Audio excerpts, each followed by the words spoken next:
नमस्कार दोस्तों। सबसे पहले हम आपको कांग्रेचुलेट करना चाहेंगे कि आप संस्कृत सीखने के लिए इंटरेस्टेड हैं। शायद आप यकीन ना करें, पर सिर्फ सीखने के लिए इंटरेस्टेड होना ही आपको 80% लोगों से आगे ले जाता है। अपने लाइफ में सिर्फ वही लोग सक्सेसफुल हो पाते हैं जो किसी भी चीज को सीखने के लिए बहुत ज्यादा डेडिकेटेड होते हैं। आप इस वीडियो कोर्स को कंप्लीट देखने जा रहे हैं जो ये बताता है कि आप ऐसे ही लोगों में से एक हैं। दोस्तों, आज के इस वीडियो में हम संस्कृत में चित्र आधारित वर्णन को बहुत ही आसान तरीके से सीखेंगे। तो फिर बिना समय गवाए चलिए वीडियो शुरू करते हैं।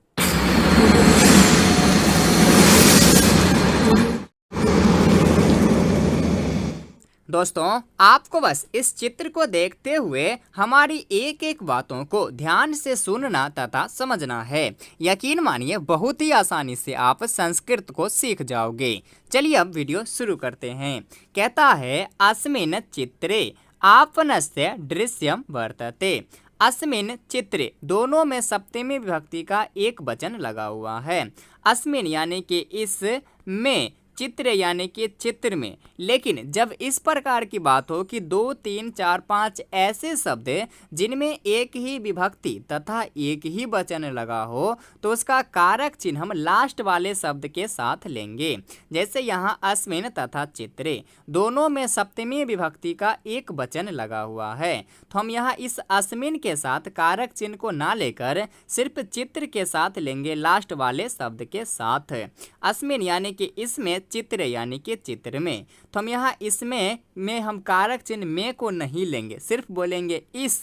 और चित्रे, चित्र में, इसमें हम में कारक चिन्ह लेंगे क्योंकि ये लास्ट में है। इस चित्र में आपनस्य, यहाँ षष्ठी विभक्ति का एक वचन है। आपनस्य, आपन का यानी कि बाजार का, दृश्यम दृश्य वर्तते है। इस चित्र में बाजार का दृश्य, वर्तते मतलब भी है होता है तथा अस्ति मतलब भी है होता है। अस्मिन् चित्रे आपनस्य दृश्यम वर्तते, इस चित्र में बाजार का दृश्य है। यह जो चित्र है, चित्र में बाजार का दृश्य है। आगे कहता है, आपने, सप्तमी का एक वचन लगा हुआ है। जिस प्रकार से बाल के राम है, इसी प्रकार से आपने, यानी कि बाजार में जन सम्मर्दः वर्तते, लोगों का भीड़ है, बाजार में लोगों का भीड़ वर्तते है। जनः यानी कि लोगों, आपने बाजार में खाद्यानि क्रीणन्ति, खाद्यानि खरीद रहे हैं, खाद्यानि खाने पीने की वस्तु खरीद रहे हैं। लोग जो है आपने बाजार में खाने पीने की वस्तुएं खरीद रही है। अत्र, ये अत्र अव्यय शब्द है, इसका अर्थ होता है यहाँ। कहाँ? तो इस बाजार में एक वृक्ष वर्तते, एक वृक्ष है, बाजार में एक वृक्ष है। वृक्षस्य, षष्ठी का एक वचन है। वृक्ष के अधः, नीचे, एक साधु वर्तते, एक साधु हैं, वृक्ष के नीचे एक साधु हैं। चलिए, इसी प्रकार से आगे भी आप इस चित्र को देखते हुए हमारी बातों को ध्यान से समझेंगे।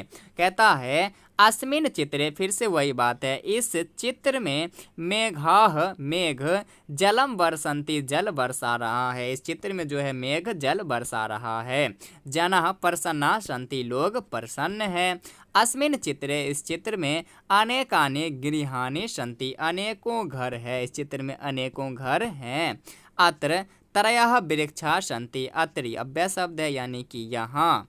कहाँ? तो इस चित्र में त्रयः, तीन, वृक्षाः वृक्ष, सन्ति अस्ति अस्ता सन्ति, यदि एक वचन में हो तो अस्ति, द्विवचन में हो तो अस्तः। यहाँ तीन वृक्ष यानी कि दो से अधिक है, बहुवचन में तो सन्ति, अस्ति अस्ता सन्ति। अत्र त्रयः वृक्षाः सन्ति, यहाँ तीन वृक्ष हैं।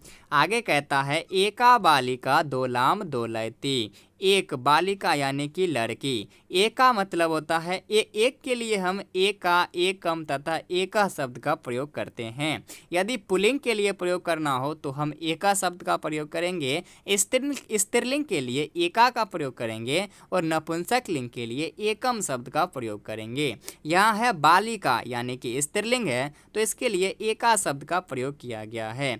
एका बालिका यानी कि एक लड़की, दोलाम झूला, दोलयति झूलती है, एक लड़की झूला झूलती है। चलिए इसी प्रकार से आप एक और है लास्ट, इसे भी समझिए। कहता है अस्मिन चित्रे, फिर से वही बात है, इस चित्र में वर्षा कालस्य षष्ठी का एक वचन है। वर्षा का काल यानी कि समय का, वर्षा के समय का दृश्यम अस्ति दृश्य है। इस चित्र में वर्षा के समय का दृश्य है। आकाशः आकाश, मेघः तृतीया का बहुवचन, मेघों से या फिर मेघों के द्वारा आच्छादितः अस्ति, घिरा हुआ है, आच्छादित है। आकाश जो है मेघों से घिरा हुआ है, ढका हुआ है। गगने रामे फले बाल के, इसी प्रकार से गगने, गगन में यानी कि आसमान में, खगाः उड्डयन्ति पक्षी उड्डयन्ति उड़ते हैं। खगाः बहुवचन में है इसलिए उड्डयन्ति उड़ते हैं। गगने खगा उड्डयन्ति, आसमान में पक्षी उड़ते हैं। एका कृषक, जैसे यहाँ देखो कृषक किसान क्या है तो पुल्लिंग है, इसके लिए एका शब्द का प्रयोग किया गया है। एका कृषक एक किसान, हलेन बालकेन रामेन, इसी प्रकार से हलेन तृतीया का एक वचन, हल से क्षेत्रम क्षेत्र को, खेत को, कर्षति कर्षता है, जोतता है। एक किसान हल से खेत जोतता है। आगे कहता है अनेकाः महिला अन्न भारम आनयति, अनेकाः महिला अनेकों महिला अन्न भार, अन्न का बोझ आनयति ला रही है। तो दोस्तों ये था हमारा वीडियो चित्राधारित वर्णन का पार्ट 3। यदि आपने अभी तक पार्ट 1 तथा पार्ट 2 नहीं देखे हैं तो इसी चैनल पर वीडियो अवेलेबल है, प्लीज़ आप उसे एक बार ज़रूर देख लीजिए। और यदि यह वीडियो आपको अच्छी लगी हो तो प्लीज़ चैनल को सब्सक्राइब जरूर करें। धन्यवाद।